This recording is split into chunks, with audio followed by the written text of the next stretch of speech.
Ciao a tutti, benvenuti in un nuovo video. Oggi mi trovo a Barbarano, sono appena uscito dall'abitato dove ho già fatto una buona colazione. È venerdì mattina, ma la cosa bella che vi porto in questo video è un'esperienza con una guida ambientale escursionistica, Buongiorno. Emanuele Carlan, e faremo un bel girato sui Colli Iberici. Esatto, Scanato, Scudelletta, Cinzia di Barbarano, fai che vedere la Cinzia di Barbarano. Subito, guarda qua che robetta. Ecco là. Noi andremo là in cima e Monte Tondo, di là. Che è questo qua? Dai, direi che come ritorno al cammino è una gran bella cosa. Allora vi racconteremo un po' dei nostri Colli Iberici.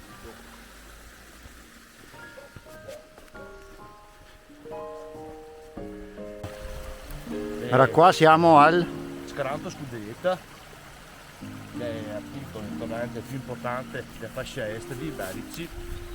E parte da località Scudelletta, c'è una bella sorgente molto copiosa, molto importante, e poi questa incisione che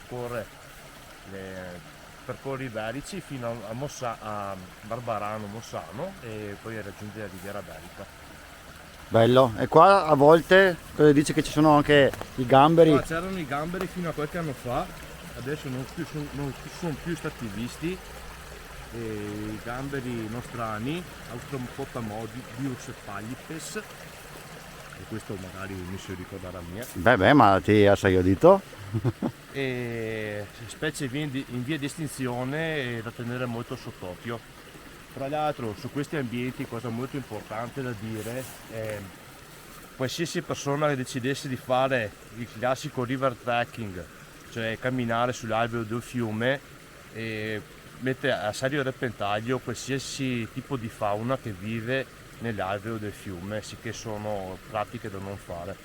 Quindi mi viene da domandarti un'altra cosa, visto che i Colli Iberici sono un grande punto di riferimento come flora e fauna, bisognerebbe stare molto attenti anche quando si cammina nei sentieri normali, non solo quando si fa del river trekking.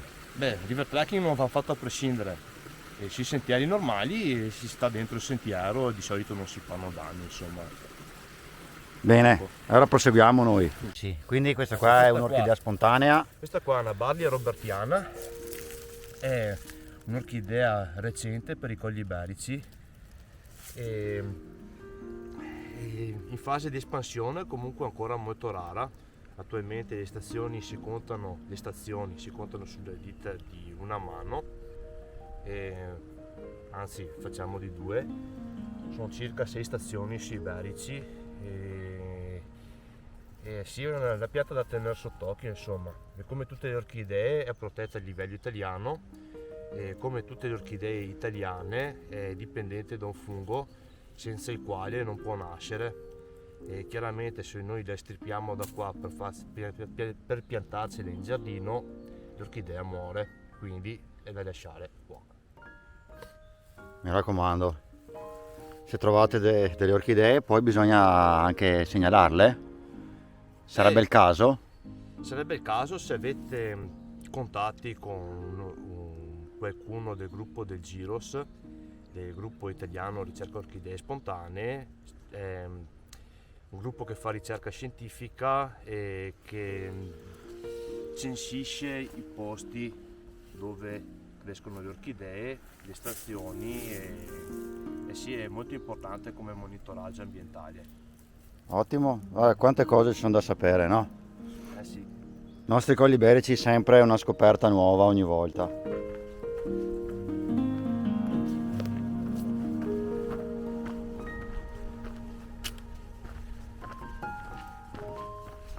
Qua. Boh, eccoci. Fontana del Lavello. Eccola qua. Questa si fa luce. E questa vasca serviva per raccogliere l'acqua di una sorgente molto piccola. Ok, qua magari si riesce a vedere. Ok, sì, adesso si riesce a vedere. Ok, questa sorgente qua era stata coperta così in maniera da non esporla ai raggi solari, e in questo modo evitava che la vasca di raccolta d'acqua si riempisse di alghe e se la mantenevano potabile.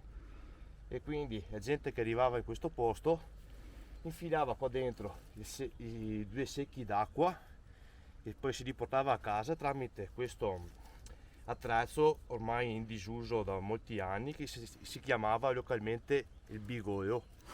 Si trattava di un arco di legno piegato con 2 ganci di ferro ai lati e serviva per mantenere la distanza dei secchi d'acqua dalle gambe in maniera da spandere meno acqua. Cosa che forse vedi in qualche film in bianco e nero. Forse in quelli molto molto vecchi. Sì.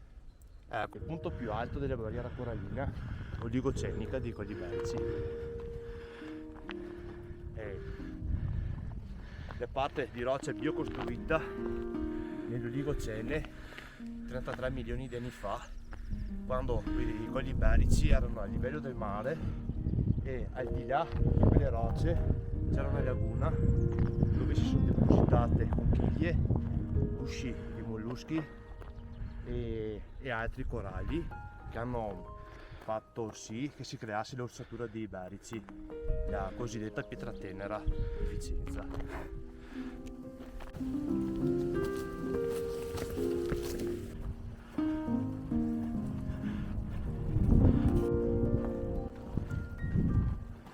Ed eccoci qua, la cencia di Barbarano.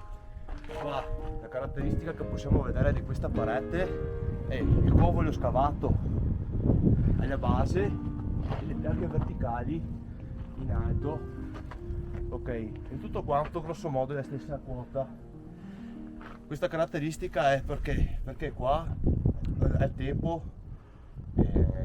intorno a 30 milioni di anni fa, c'era mare e c'era spiaggia e c'era scoglio. L'acqua arrivava dal mare e scavava a questa quota qua.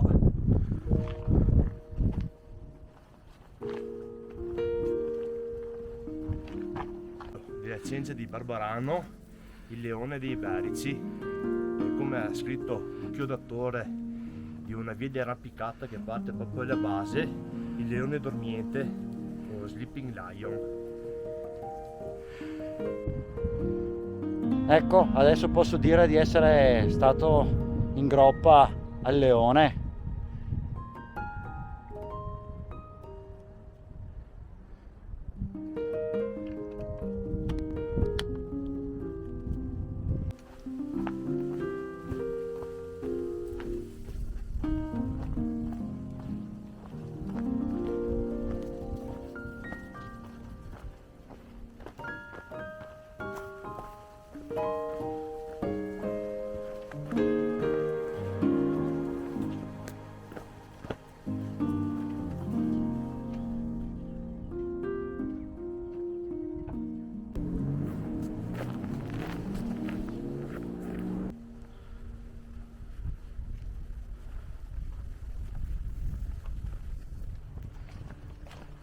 Fase di ritorno, siamo tornati a Brendola, è stato un bel sentiero.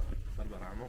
Sì, a Barbarano, scusa, mi sono abituato dalla sponda opposta, infatti qua siamo nei versanti Versante di est. sua competenza, versante est, io invece sono nel versante nord dei Colli Berici e niente, dai, quindi rientro a Barbarano, abbiamo fatto un giro un po' ibrido del 70, cos'è? 73, 75, 71. Ecco, ho fatto un bel 10 km più o meno. Circa, sì. Abbiamo scoperto qualcosa in più dei Colli Berici. Vi invitiamo a venire qua A Barbarano, a Barbarano. non come turisti, mi raccomando, Esatto. come escursionisti. Come escursionisti vi lascio i contatti di Emanuele sotto nel box informazioni. Contattatelo perché fa veramente dei trekking molto interessanti, improntati sulla natura come abbiamo visto in questo video, improntati anche su un po' di storia, visto che qui si può parlare tanto anche di quello. Di storia, certo. E quindi vi invito veramente a visitare i suoi contatti, ve li lascio qui, e iscrivetevi al mio canale e ci vediamo al prossimo video. Desidero i vostri commenti. Ciao ciao!